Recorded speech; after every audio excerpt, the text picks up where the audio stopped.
Bismillahirrahmanirrahim. Ila hadratin Nabil Mustafa Rasulullah sallallahu alaihi wasallam wa ila alihi wa ashabihi wa dhurriyyatihi wa ahli baitihi kiram wa lil muslimin wal muslimat wal mu'minin wal mu'minat al ahya'i minhum wal amwat, khususan ila roh kepada ahli keluarga kita, kakek nenek, mak bapak, kerabat, saudara, keluarga yang telah meninggal dunia. Mudah-mudahan Allah Subhanahu wa taala mengampunkan dosa-dosa mereka, meninggikan derajat mereka dan meringankan hisab mereka. Apabila ada di antara jamaah kita yang tidak sehat, semoga Allah berikan kesembuhan. Dan mudah-mudahan Allah Subhanahu wa taala mengabulkan hajat keinginan kita, dimudahkan dalam segala urusan, istiqomah dalam kebaikan. Ala hadhihi niyat. Al-Fatihah. Alhamdulillah. Ya.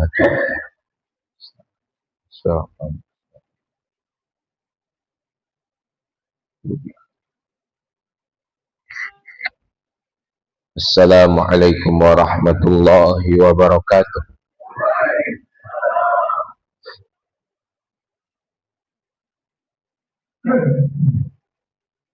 Innal hamdalillah nahmaduhu wa nasta'inuhu wa nastaghfiruh wa na'udzu billahi min shururi anfusina wa min sayyiati a'malina.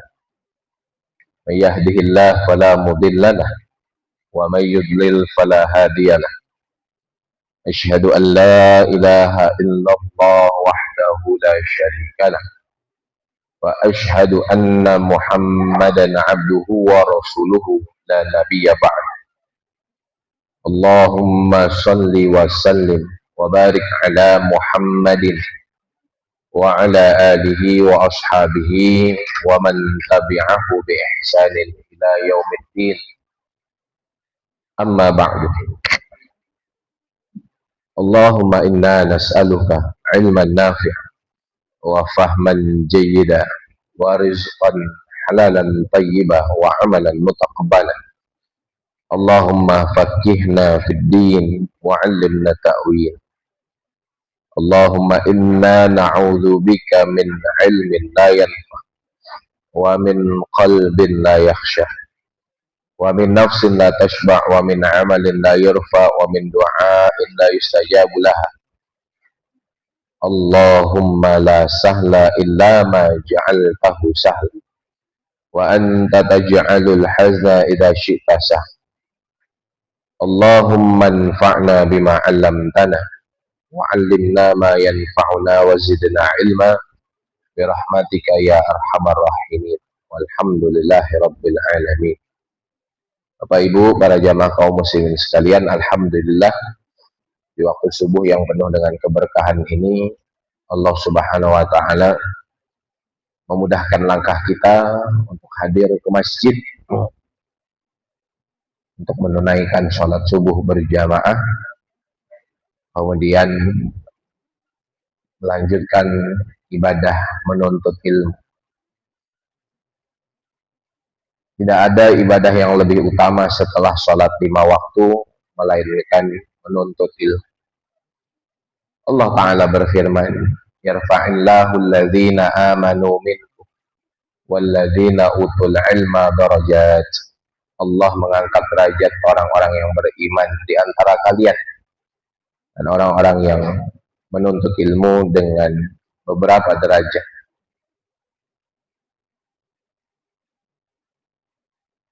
Dan juga Rasulullah Shallallahu Alaihi Wasallam diutus ke muka bumi ini sebagai seorang pengajar, sebagai suri tauladan untuk kita segenap umatnya. Oleh karena itu, ketika kita mampu menggunakan waktu sehat kita dan waktu luang kita untuk menuntut ilmu, maka kita sudah mensyukuri nikmat Allah yang diberikan kepada kita.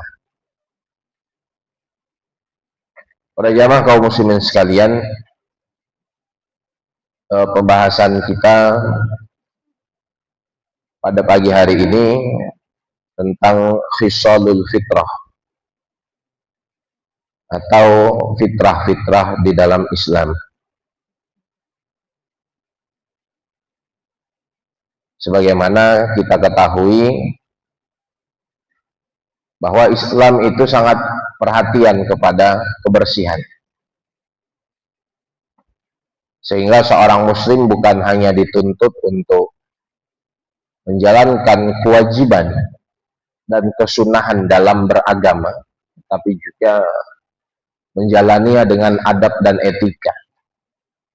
Di antaranya adalah kebersihan. Rasulullah Shallallahu Alaihi Wasallam bersabda dalam hadis yang diriwayatkan oleh Imam Bukhari, "At-tuhuru syatrul iman." Bersuci adalah bagian dari keimanan. Dan dalam riwayat yang lain yang juga dikeluarkan oleh Imam Bukhari, Nabi Shallallahu Alaihi Wasallam bersabda, "Kullu mauludin yuladu 'alal fitrah." Setiap orang yang dilahirkan terlahir dalam keadaan fitrah. Para ulama mengatakan terlahir dalam keadaan fitrah agama Islam. Fa'abawahu yuhawidanihi au yunassiranihi au yumajjisanihi. Maka kedua orang tuanya lah yang menjadikan anak itu Yahudi, Nasrani, ataupun Majusi.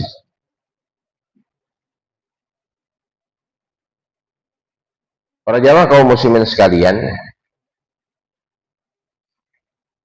sholat yang kita kerjakan, tilawatul Quran yang kita lantunkan, ibadah yang mulia seperti haji dan umrah yang kita kerjakan, sampai kepada buang air,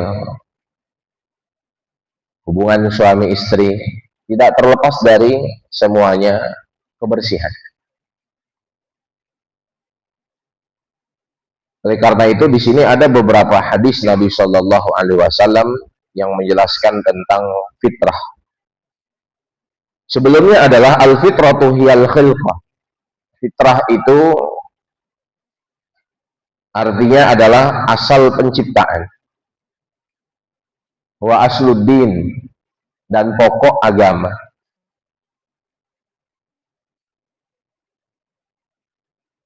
Juga dijelaskan oleh para ulama bahwa fitrah itu adalah sunnahnya para nabi, sebagaimana yang disampaikan oleh Imam Ibnul Athir.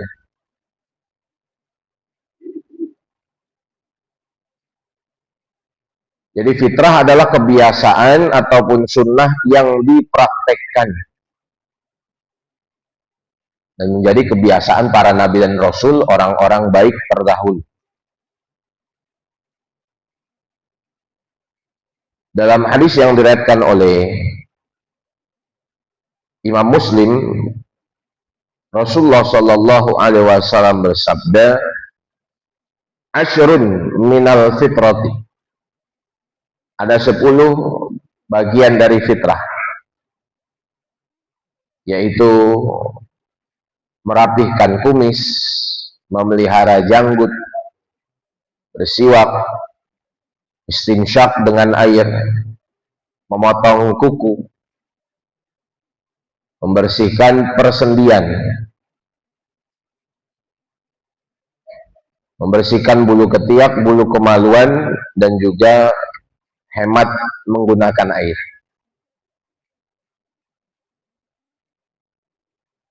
Dalam riwayat yang lain yang dikeluarkan oleh Imam Ahmad, Nabi Shallallahu Alaihi Wasallam bersabda, fitrah itu juga ada 10. Perbedaannya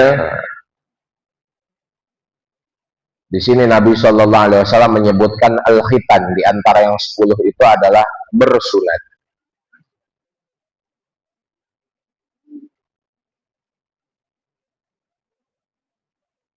Dan dalam riwayat yang lain yang dikeluarkan oleh sahabat Abu Hurairah radhiyallahu anhu, juga termaktub dalam Sahih Al-Bukhari, dikatakan fitrah itu ada 5, yaitu bersunat, membersihkan bulu kemaluan, merapihkan kumis, memotong kuku, dan membersihkan bulu ketiak.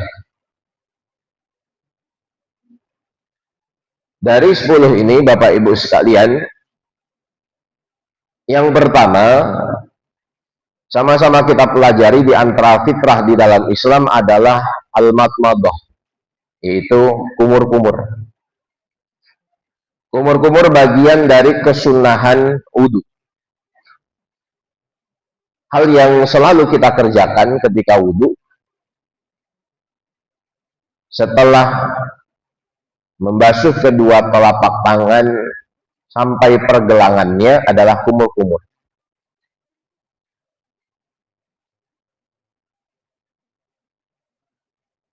Yang kedua adalah istinsyaq, memasukkan air ke dalam hidung.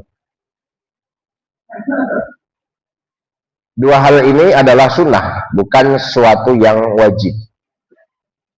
Jadi sekiranya ada orang yang sedang sakit gusi atau sakit gigi atau hidungnya mimisan, maka dia boleh meninggalkan kumur-kumur dan istinsyaq.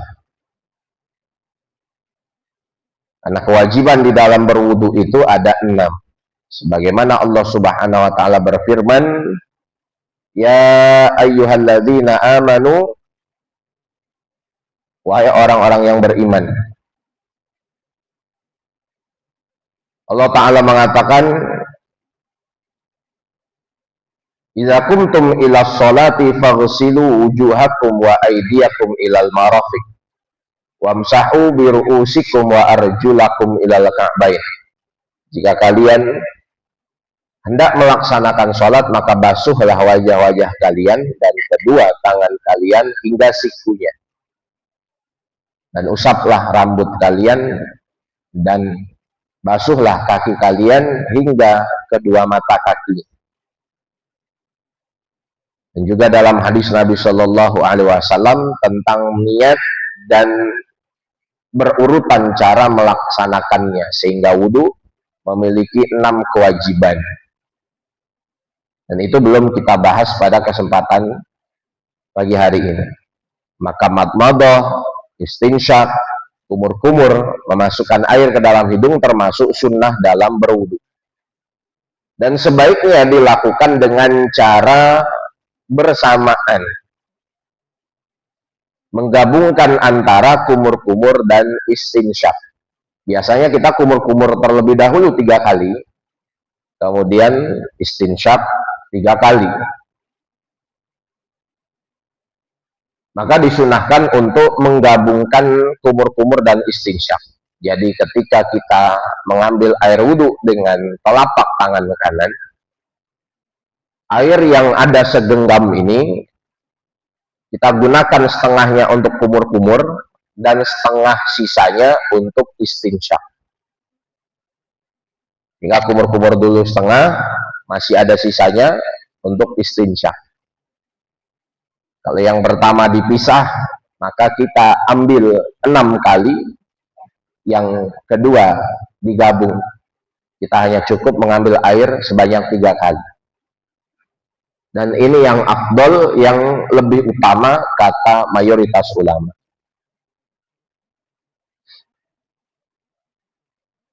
Dan juga di luar dari melaksanakan sholat,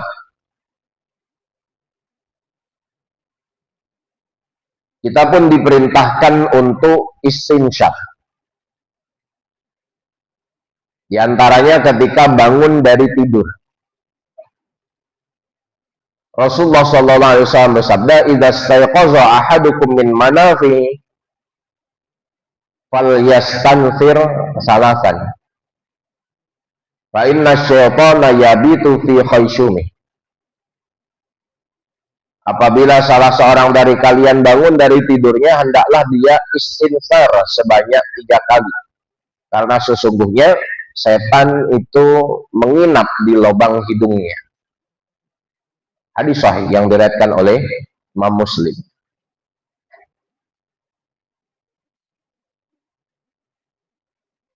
Nah, di sini menjelaskan kepada kita istighfar adalah mengeluarkan air dari hidung setelah menghirupnya. Jadi ketika kita bangun tidur,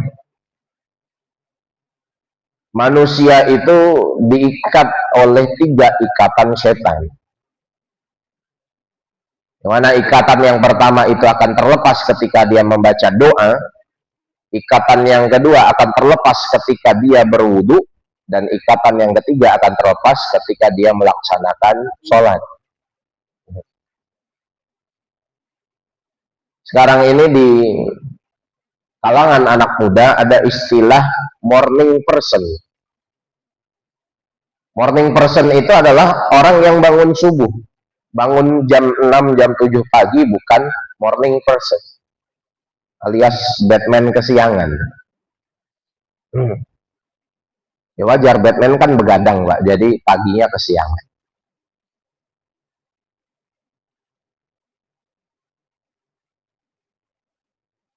Maka sebisa mungkin bagi kita untuk jangan meninggalkan istinsyak. Kadang-kadang ketika wudhu, yang dimasukkan ke hidung itu bukan airnya, tapi jari tangannya.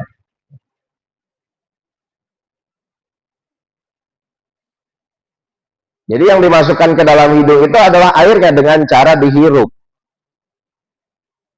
Ini sangat disunahkan, kecuali bagi orang yang berpuasa, karena khawatir bisa membatalkan puasanya. Dan manfaat dari segi medis, silakan Bapak Ibu cek semua. Apa manfaat istinsyak? Maka nanti di media sosial itu keluar penjelasan para dokter. Apalagi ketika kita bangun tidur itu malas sekali untuk menghirup air ke dalam hidung. Padahal ini salah satu yang dianjurkan, kebiasaan para nabi dan khususnya Rasulullah Shallallahu Alaihi Wasallam. Yang ketiga adalah bersiwak. Ini termasuk sunnah yang dilupakan Bapak Ibu sekalian. Siwak ini adalah yang selalu dikerjakan oleh Nabi Shallallahu Alaihi Wasallam, bahkan hingga akhir hayatnya sebelum meninggal dunia, beliau bersiwak.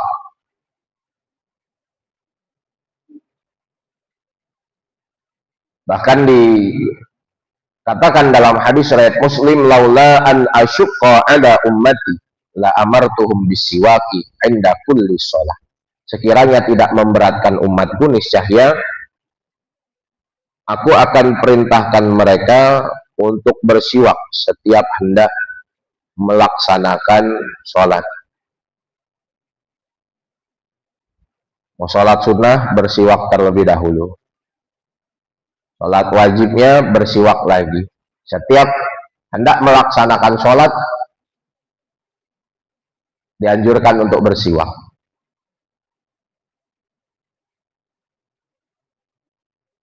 Dan menjadi kebiasaan Rasulullah Sallallahu Alaihi Wasallam saat bangun tidur. Rasulullah itu bangun tidur, beliau bersiwak. Kita bangun tidur ngelihat handphone, ya. Udah dibalas belum WA semalam ini?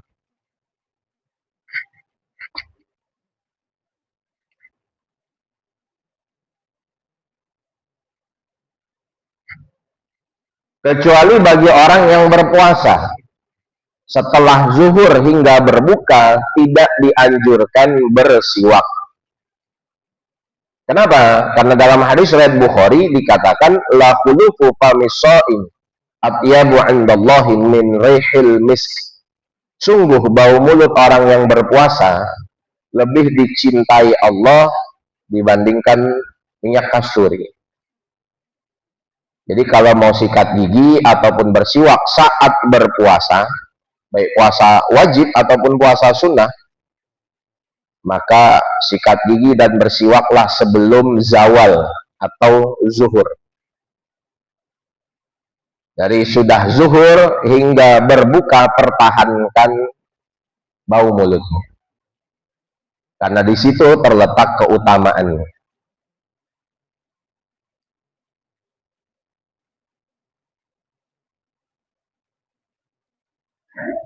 Jadi para jamaah sekalian, maka nanti kita cari di tokoh perlengkapan haji dan umroh, ataupun di tokoh busana muslim yang menjual siwak. Ini memang siwak Nabi ya Pak, bukan siwak Fir'aun. Kalau siwak Fir'aun berasap dia.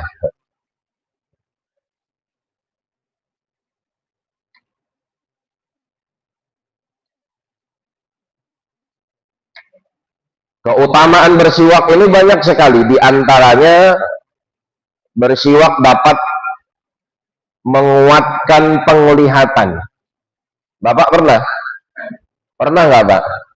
Melihat atau menemukan riwayat ulama terdahulu itu minus matanya. Rata-rata sampai tua penglihatannya tajam. Sebab apa? Sebab mengamalkan siwak. Yang kedua, bersiwak itu dapat menguatkan hafalan. Ada seorang ulama di zaman Imam Ahmad yang bernama Abu Zur'ah Ar-Razi. Imam Ar-Razi ini pernah ditanya bagaimana cara beliau menghafal ratusan ribu hadis. Beliau mengatakan, saya menghafal ratusan ribu hadis itu sama seperti menghafal surat Al-Ikhlas. Bersiwak dapat menguatkan gusi. Bersiwak dapat menunda penuaan. Contohnya siapa? Nabi Muhammad Sallallahu Alaihi Wasallam ketika meninggal dunia, Rasulullah Sallallahu Alaihi Wasallam itu ubannya tidak lebih dari 20 helai. Dalam riwayat yang lain 18. Kok tahu sampai uban Nabi itu? Itulah cintanya seorang istri yang menghitung berapa uban Nabi saat meninggal itu Aisyah radhiyallahu anha. Uban suaminya berapa, Bu? Mana saya ada waktu ngitung uban suami. Yang ada waktu ngitung uangnya, hartanya.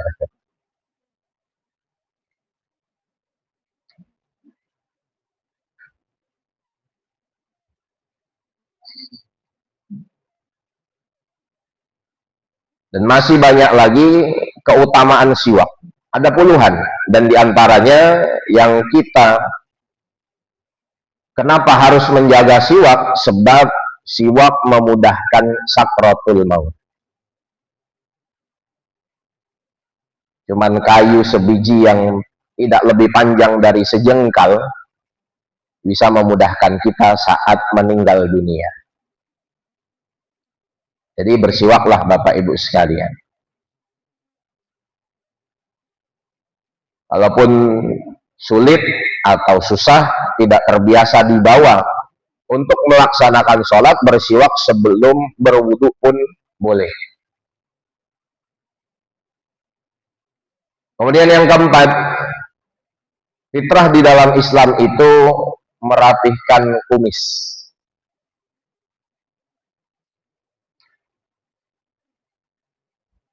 Orang Islam boleh untuk memelihara janggut dan merapihkan kumis. Merapihkan kumis itu bukan mencukur kumis. Jadi dirapihkan, qasus syarib itu menggunting. Karena Nabi sallallahu alaihi wasallam ya'khudhu min syaribihi qala wa kana Ibrahim Khalilur Rahman yaf'al. Nabi sallallahu alaihi wasallam itu Rasulullah merapihkan kumisnya. Kemudian ketika ditanya, kenapa wahai Rasulullah kok kumisnya dirapihkan? Nabi mengatakan karena Nabi Ibrahim pun merapihkan kumis.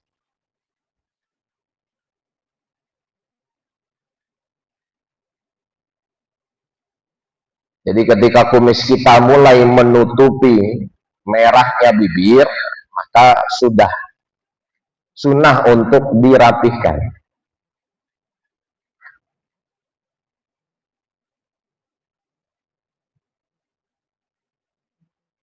Kemudian yang kelima, memelihara janggut. I'fa'ul lihyah. Rasulullah SAW mengatakan ahfus syariba wa'aful liha. Rapihkan kumis dan pelihara janggut. Dalam riwayat yang lain, khaliful musyrikin. Selisihilah orang-orang musyrik dengan merapihkan kumis dan memelihara janggut. Ketika kita mengamalkan sunnah Rasulullah Shallallahu Alaihi Wasallam ini, maka sunnah itu akan berpahala jika kita meniatkannya. Kan ada juga kok orang yang berjanggut, tapi tidak untuk mengikuti Nabi Muhammad. Contohnya, saya lihat pemain band itu ada yang berjanggut. Kenapa? Karena mengikuti idolanya. Yahudi pun berjanggut. Kita lihat yang ortodoks itu, kayak rompi, jas hitam, topi hitam, berjanggut dia. Tapi bukan mengikuti Nabi Muhammad.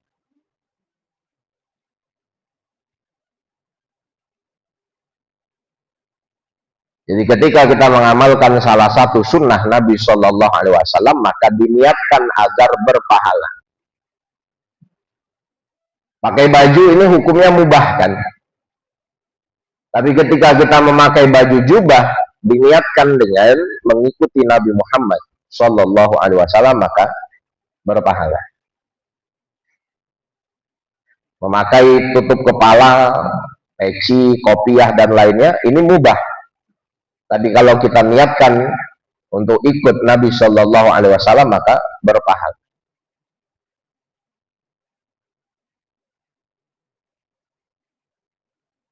Dan kalau kita sudah memiliki janggut yang panjang, maka sunnah untuk dirapihkan. Tapi ingat, jangan sampai karena kita mengamalkan sunnah, merendahkan yang belum mengamalkan. Ini justru lebih baik dari semua amal sunnah, yaitu memiliki hati yang tidak sombong.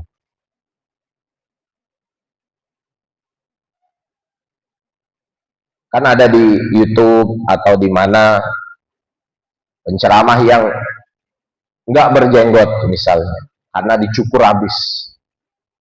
Ataupun ada seorang tokoh ataupun panutan yang tidak mengamalkan sunnah. Kemudian kita memandangnya dengan rendah, ini salah. Karena perkara sunnah itu ketegasannya untuk diri sendiri, bukan untuk orang lain. Dan mungkin ada orang yang tidak berjanggut, tetapi dermawan.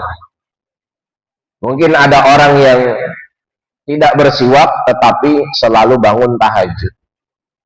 Mungkin ada orang yang belum mengamalkan sebagian sunnah, tapi dalam ibadah yang lain, dia jaga dengan konsisten.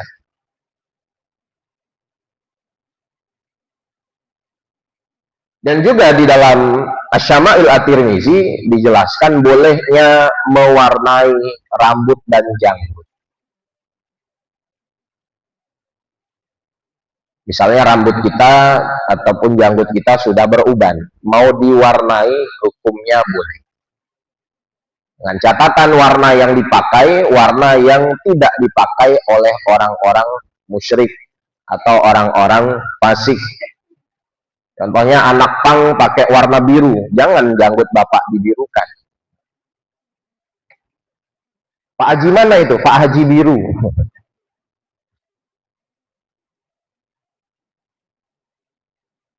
Jadi zaman dulu itu warna janggutnya itu merah marun ataupun merah kecoklatan. Karena dari daun pacar ya Bapak Ibu sekalian.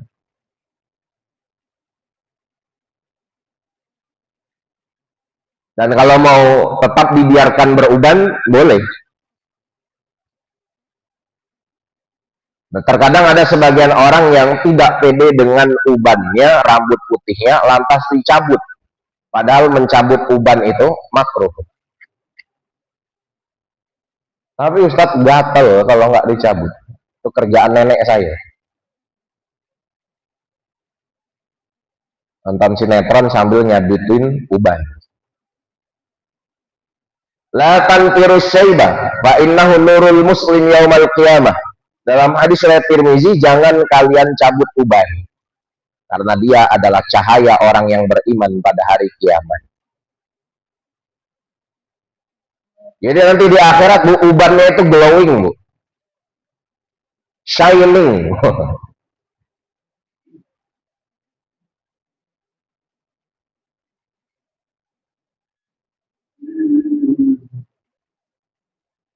Kadang rambut kita masih hitam, tiba-tiba nongol uban satu. Terus karena dilihat di cermin kurang enak, dicabut. Biarin aja.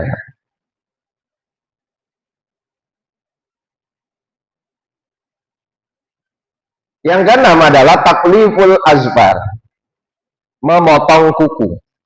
Ternyata Bapak Ibu sekalian, memotong kuku pun ada caranya. Bagaimana sunnah dalam memotong kuku? Yang pertama, harinya. Di dalam kitab At-Taqriratus Sadidah fil Masail Mufidah disunnahkan memotong kuku itu pada hari Senin ataupun hari Kamis ataupun hari Jumat pagi, bukan Jumat sore. Hari Jumat batasannya sebelum sholat. Selain 3 waktu itu boleh juga, tapi tidak mendapat kesunahan. Yang kedua, cara memotong kukunya dimulai dari tangan kanan. Setelah tangan selesai, kaki kanan. Karena apa? Karena Rasulullah SAW itu suka mendahulukan anggota tubuh yang bagian kanan. Untuk yang baik-baik. Dari tangan kanan kita mulai memotong kuku dari telunjuk sampai ke kelingking. 1, 2, 3, 4. Setelah sampai kelingking, baru potong kuku dari ibu jari tangan kanan. Setelahnya, tangan kiri, mulai dari kelingkingnya sampai ke ibu jarinya. Jadi berurutan 1, 2, 3, 4, 5. Ini cara yang ditunjukkan oleh Imam An-Nawawi rahimahullahu ta'ala. Nah, ada pun cara yang kedua yang disampaikan oleh Imam Hujjatul Islam Abu Hamid Al-Ghazali. Dimulai dari tangan kanan, telunjuk terlebih dahulu sampai kelingking, sama. Tapi setelahnya langsung ke tangan kiri. Dari kelingking tangan kiri sampai ibu jarinya. Dan ditutup dengan memotong kuku ibu jari tangan kanan. Ternyata sampai motong kuku pun kalau kita lakukan dengan benar, Pak, ada kebaikannya. Ada pahalanya.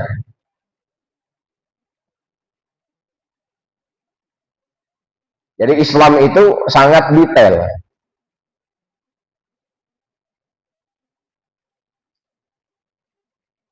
Oleh karenanya jangan sampai kita mengabaikan potong kuku. Kadang-kadang sebagian laki-laki ada yang membiarkan 1-2 jarinya untuk panjang.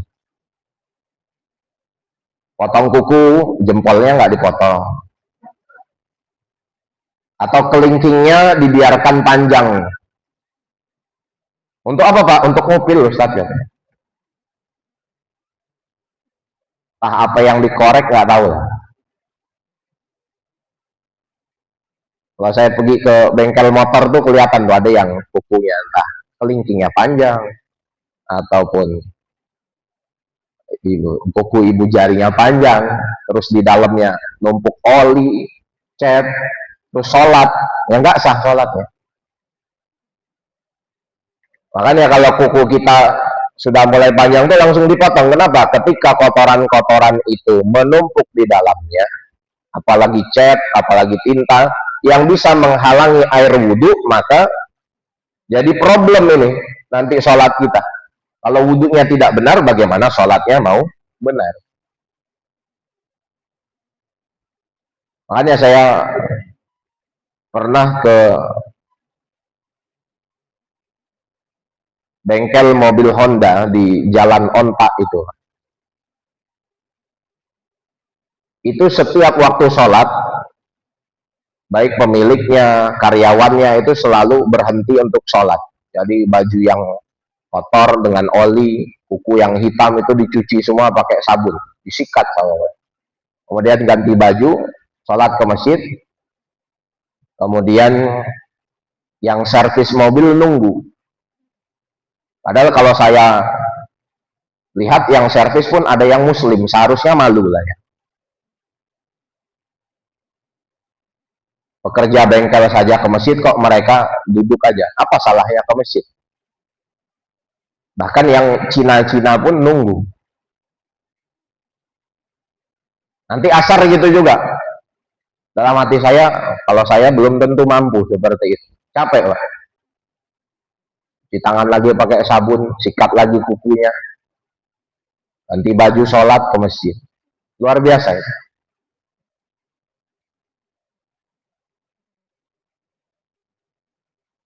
Dan di dalam hadis riwayat Muslim dijelaskan jangan membiarkan kuku kita lebih dari 40 hari. Kenapa? Karena akan menjadi tempat bersemayam setan. Ada, saya pernah lihat video ya orang non-muslim mendapatkan rekor dunia kuku terpanjang.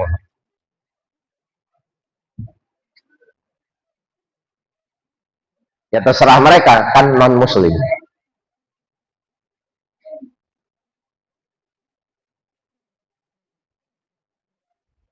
Apalagi sekarang kalau ibu-ibu itu kukunya dicat macam-macam, Pak.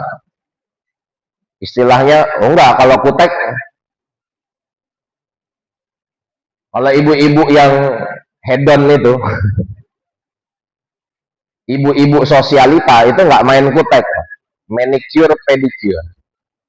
Sekali ngecat kuku 500.000, 1,5 juta, 2 juta.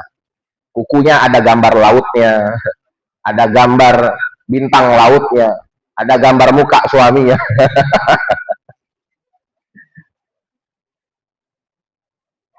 Itu ya setelah dicat itu menghalangi air wudhu, Bapak Ibu sekalian. Wudhu yang nggak sah, mandi wajib yang nggak sah. Makanya ngecat kuku itu boleh dengan pacar saja, yang made in Arab itu. Selain pakai itu nggak boleh, jangan pakai kutek karena menghalangi air wudhu. Kecuali bagi anak-anak yang belum wajib sholat silahkan.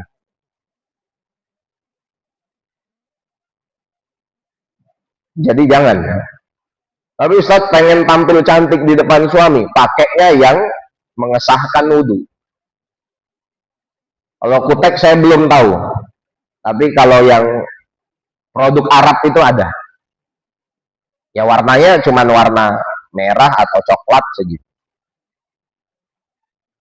Iya pakai henna itu.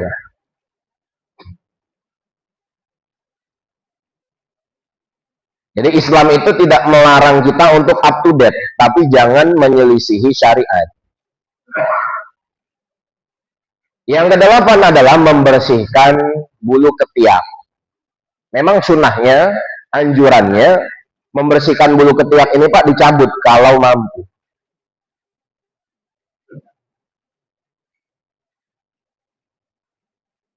Ya kalau enggak ya enggak apa-apa, kan masih ada pisau cukur ya.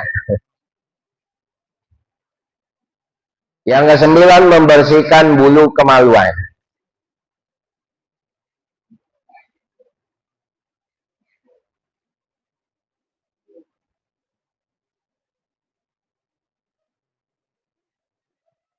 Yang ke-10, bersuci menggunakan air. Nah ingat, kita yang wudhu, Bapak Ibu sekalian, kita kan wudhu ya, Pak Bu. Ini sering terjadi satu kesalahan di dalam setiap wudhu kita.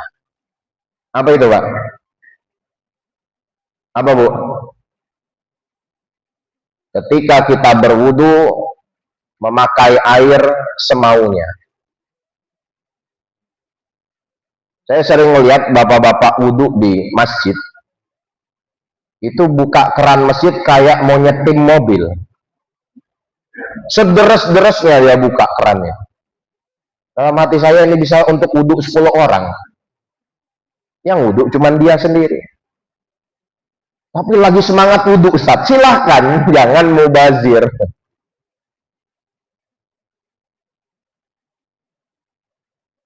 Jadi membuka air wudhu, walaupun di rumah kita, air pribadi seperlunya. Sampai bapak itu pernah saya tegur, Pak, nyiprat Pak. Sebelah saya karena wudhunya pas membasuh, mengusap rambut. Rambut itu kan diusap Bu ya. Bapak ini pas mengusap rambut, sekepalanya itu ditaruh di bawah keran. Mau mandi atau gimana ini? Pak, jangan ini Pak, harus nyiprat ini. La ilah. Dan saya sering ketemukan di mana? Di tempat wudhu bandara. Kalau dari rumah biasanya sudah wudhu, mau pengajian subuh, pengajian maghrib. Paling sekali-sekali aja iseng ngelihat bapak-bapak ini wudhunya benar gak? Kan saya setiap bulan ke bandara. Sebulan naik pesawat 4 kali. 10 bulan ya 40 kali. Itu pasti mampir kalau di Soekarno-Hatta Terminal 2. Ada terminal haji umrah yang pojok. Masjidnya cukup besar. Nah, kalau wudhu di situ, rata-rata jamaah umrah ini wudhunya nggak benar. Buka air itu basah semua, deres semua, sampai lantai tempat wudhu itu udah mau jadi kolam ikan, Mbak. Yang cleaning service itu sibuk, ngeringin, basah lagi, ngeringin, basah lagi. Iya Bu, kasihan Bu. Kok wudhu semaunya gitu, buka air sekenceng-kencengnya itu. Nah ini pelajaran bagi kita semua. Ketika hendak melaksanakan ibadah yang besar, ibadah basic itu harus benar. Sholatnya harus benar, wudhunya harus benar, udah ngerti bagaimana kondisi-kondisi yang setiap hari kita laksanakan. Jadi mohon diperhatikan untuk kita berwudhu itu menggunakan air seperlunya. Tapi bukan juga terlalu ngirit. Lagi wudhu airnya dibuka kerannya cuma netes saja. Ditampung lama, untuk basuh wajah 1 menit, tampung lagi lama, ya nggak gitu juga. Jadi seperlunya. Dan juga di sini diperintahkan kita untuk memperhatikan ketika cebok agar bersih. Cebok ini yang menentukan keabsahan ibadah. Setelah buang air kecil, buang air besar, ceboknya nggak bersih, berarti najisnya belum hilang. Nanti dibawa sholat, dibawa tawaf, najisnya belum hilang. Maka kita perhatikan.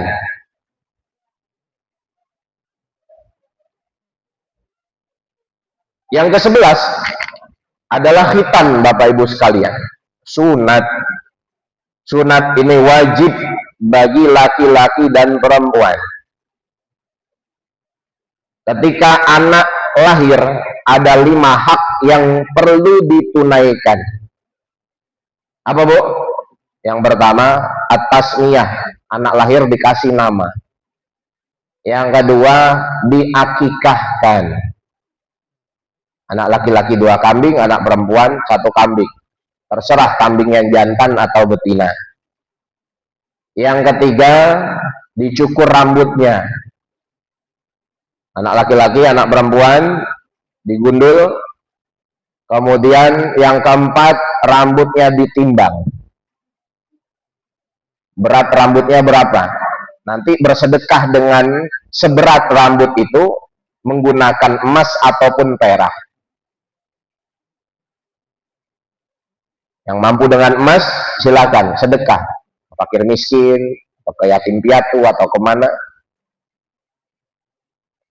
Dan yang yang keempat itu ditahnik. Nah, nanti tahnik ini ada pembahasan khusus, memberikan sesuatu yang manis ataupun kurma yang sudah dihancurkan ke dalam mulut bayi, yang juga dulu dilakukan oleh Rasulullah SAW ketika ada bayi dari sahabat Nabi yang lahir. Dan yang kelima adalah khitan, sunat. Nah, khususnya untuk anak laki-laki, sunat itu, Bapak Ibu sekalian, sedini mungkin lebih bagus. Jangan anak laki-laki ini sunat kelas 6 SD. Anak laki-laki disunat kapan? 1 bulan setelah lahir. 6 bulan setelah lahir, 3 bulan setelah lahir. Makin cepat disunat makin baik. Itu kalau dari segi medis ada satu penyakit itu nanti yang biasanya bayi-bayi laki-laki itu kena. Nanti silahkan dicek. Yang kedua, dapat menjaga keabsahan sholat ibunya. Kadang-kadang ibu-ibu ada yang sholat gendong anak. Itu kalau anaknya bayi laki-laki belum disunat, itu nggak bisa digendong karena dari ujungnya itu masih terdapat najis. Yang ketika disunat, najis itu bersih. Dan yang ketiga ini lebih penting lagi Pak Bu. Kalau disunat umur 3 bulan, umur 1 bulan, intinya kurang dari setahun, ketika anak laki-laki itu disunat kurang dari setahun, dia nggak minta sepeda. Tapi kalau disunatnya kelas 4 SD, pokoknya aku mau remote control, sepeda, Hot Wheel, dan macam-macam. Hemat Pak. Paling nggak kan 500.000 itu keluar.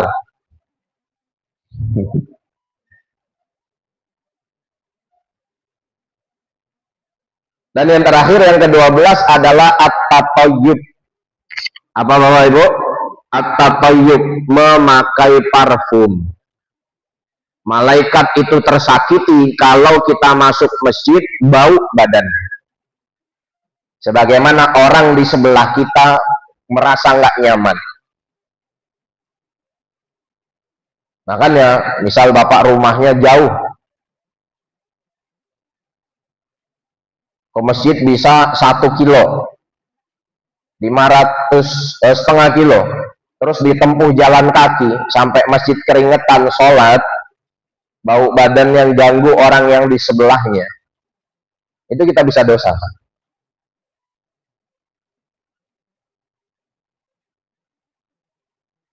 Innallaha jamilun yuhibbul jamal. Sesungguhnya Allah itu maha indah dan menyukai keindahan.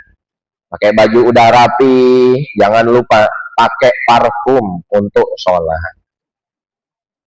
Parfum untuk sholat itu kan sebotol kecil cuma 20.000, 30.000 Pak. Lebih mahal kuota internet kita. Kuota internet sebulan 150. Parfum sholat itu ada bapak-bapak, Ustadz, saya beli parfum sholat 30.000 awet Ustadz, 4 bulan nggak habis. Kenapa? Nggak saya pakai. Oh, ditaruh di lemari, taruhnya di saku baju untuk sholat kita. Nah, perempuan pun boleh pakai parfum keluar rumah dengan catatan, sekedar untuk menghilangkan bau badannya. Larangan memakai parfum bagi perempuan itu kalau bertujuan untuk dicium laki-laki yang bukan mahram. baru itu dilarang. Kan ada hadisnya. Apabila salah seorang perempuan keluar dari rumahnya memakai parfum dan laki-laki asing menciumnya, maka dia seperti perzina. Ya kalau niatnya memang begitu, pakai parfum untuk dicium laki orang. Tapi kalau untuk supaya kita misalnya profesinya guru, profesinya pedagang, supaya orang nggak nyium bau badannya, supaya ya fresh gitu Bapak Ibu sekalian, tanpa niat yang buruk tadi, perempuan pakai parfum boleh. Kadang ini juga perempuan pakai parfum berlebih-lebihan, Bu. Saya pernah naik motor, disalip sama mahasiswi. Motornya udah jauh, parfumnya masih di hidung saya. Iya, entah pakai sebotol tah apa gimana ini. Disalip perempuan, motornya udah jauh, parfumnya masih di depan muka saya. Hampir naik motor tuh nggak konsentrasi, Pak. Nyium wangi gitu, pengennya muter balik ke rumah dulu. Ini bahaya. Nah, ini apa yang kita pelajari Bapak Ibu sekalian dari fitrah-fitrah di dalam Islam. Jadi kalau digabungkan semuanya, di sini ada 12. Jadi beberapa riwayat tadi mulai dari matmadah, kumur-kumur, istinsyak, memasukkan air ke dalam hidung, bersiwak, merapihkan kumis, memelihara janggut, memotong kuku, membersihkan persendian, maksudnya lipatan-lipatan kulit kita ketika mandi itu dibersihkan. Membersihkan bulu ketiak, membersihkan bulu kemaluan, bersuci menggunakan air, hemat menggunakan air, khitan, bersunat, dan memakai wangi-wangian. Makanya prester ya, itu minyak wanginya di atas 50 tahun.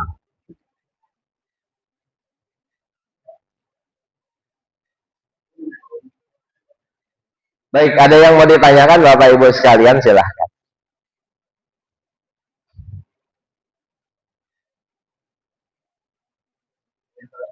Ya, Assalamualaikum warahmatullahi wabarakatuh.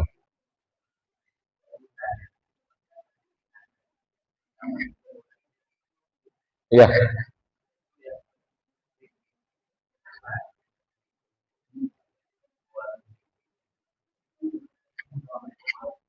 Assalamualaikum warahmatullahi wabarakatuh. Alasannya saya nggak tahu Bapak Ibu sekalian. Kenapa para ulama memerintahkan kita dimulai dari telunjuk.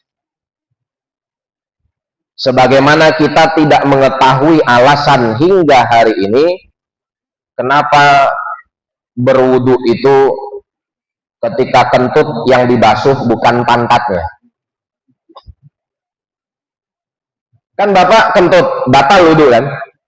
Tapi kok yang dibasuh wajah, tangan, kaki. Alasannya kenapa? Sampai sekarang kita nggak tahu. Maka ketika di dalam agama ini kita menemukan hal yang kita tidak tahu datang dari Allah dan Rasulnya, maka mudah saja itu perintah Allah, perintah Rasul.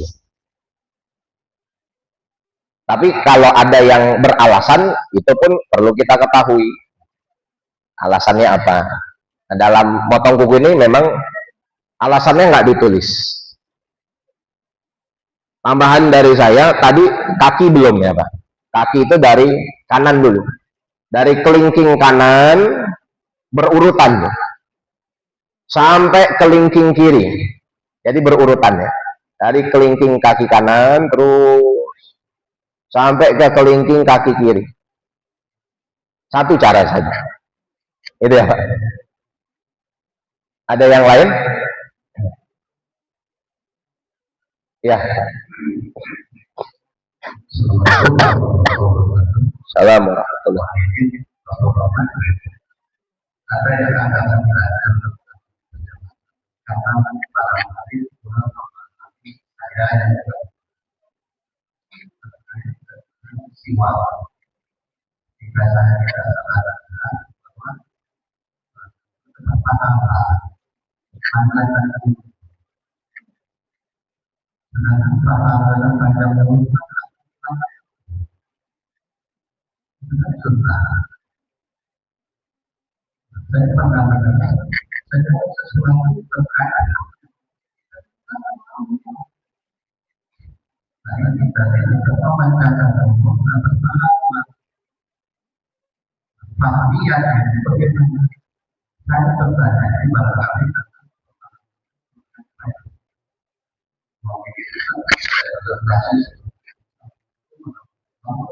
Assalamualaikum warahmatullahi wabarakatuh. Niatnya bagaimana Bapak Ibu sekalian? Niatnya cukup di dalam hati. Kalau kita pakai sikat gigi, Bapak Ibu dalam hati itu biar apa? Biar bersih. Kalau kita lagi makan, niatnya biar apa? Kenyang. Nah, begitu juga ketika kita mengamalkan salah satu sunnah dari Nabi Shallallahu Alaihi Wasallam. Ketika bersiwak, langsung ingat Nabi Muhammad. Saya bersiwak ini niatnya ikut Nabi Muhammad. Saya memelihara janggut ini niatnya ikut Nabi Muhammad.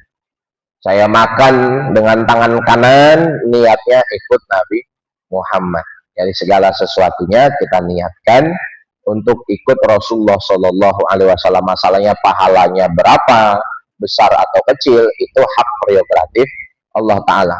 Yang pasti setiap kebaikan itu ada pahalanya. Karena apa?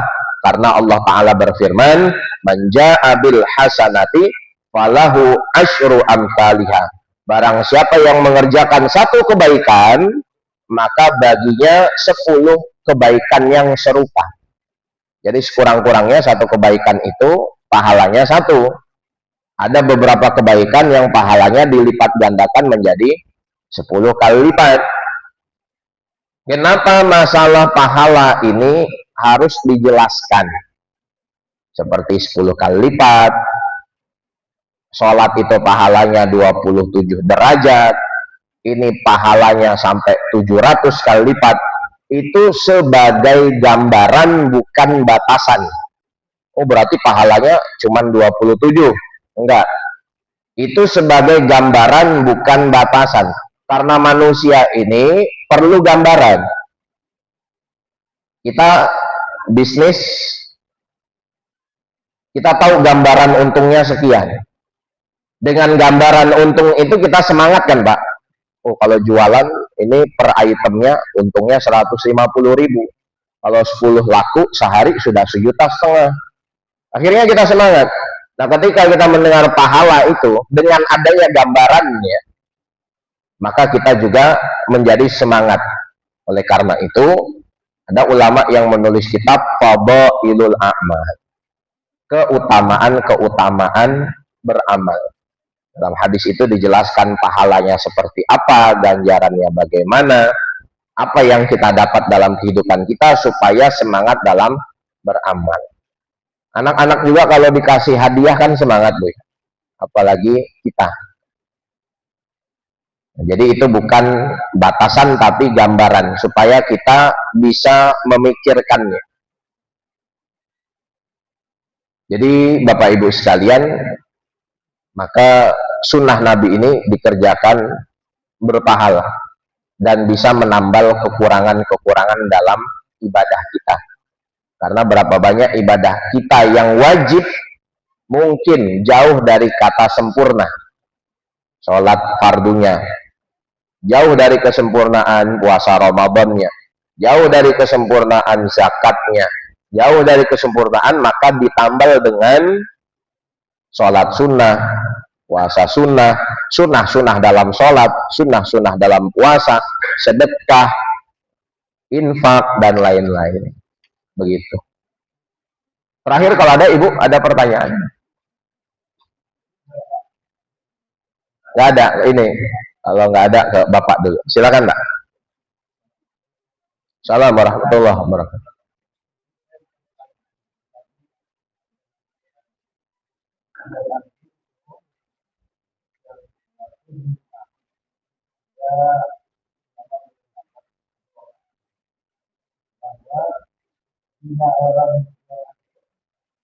Bisa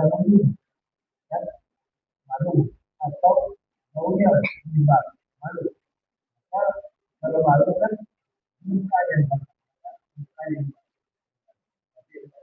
ya, baik Pak. Ada yang lain pertanyaan ya Bapak Ibu? Enggak. Oh ya, baik Pak.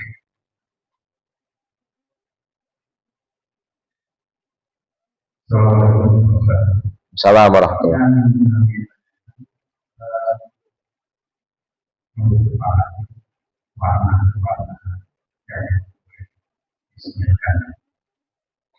Iya. Oh iya, baik. Warna hitam itu nggak boleh Bapak Ibu sekalian. Kenapa? Waalaikumsalam. Warna hitam itu tidak boleh untuk rambut. Rambut yang sudah ubanan, janggut yang sudah ubanan, nggak boleh dicat warna hitam.